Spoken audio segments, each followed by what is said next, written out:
Alors voilà, j'ai corrigé le petit problème. Donc maintenant, je vais réaliser mes cannelures. Alors, pour réaliser ma cannelure sur l'arbre ici, euh, je sélectionne simplement, là il me demande une référence, ben, je vais simplement, vous voyez que c'est la même chose. On peut créer une cannelure dans l'arbre et dans le moyeu, hein, pour faire une liaison. Moi ici, je ne vais désactiver ceci, parce que je ne veux créer que la cannelure que dans l'arbre, puisque je n'ai pas le moyeu dans ce cas-ci. Donc je sélectionne ceci, et il a un problème. C'est quoi? C'est qu'aucune taille de cannelure ne correspond, n'est pas normalisée au diamètre de 35. Ça, si vous allez voir dans le chevalier, vous verrez qu'effectivement, il a raison, qu'en série légère, que j'ai ici, il n'y a pas de, il n'y a pas de norme et de cannelure au diamètre 35. Donc c'est pour ça que je prends la série lourde, où là, j'ai bien une cannelure au diamètre 35. Alors je peux choisir sa longueur et valider.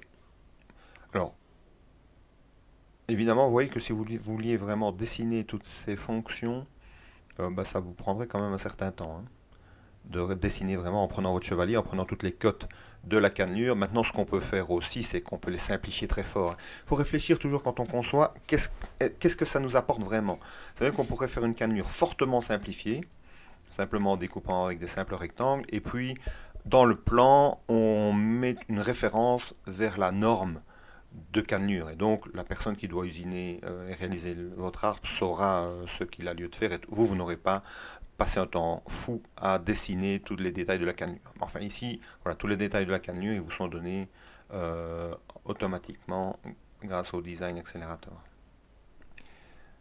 Voilà, alors je peux aussi changer. Donc ici, moi, je n'ai pas le moyeu. Euh, voilà, c'est ce que je voulais vous montrer à ce sujet-là.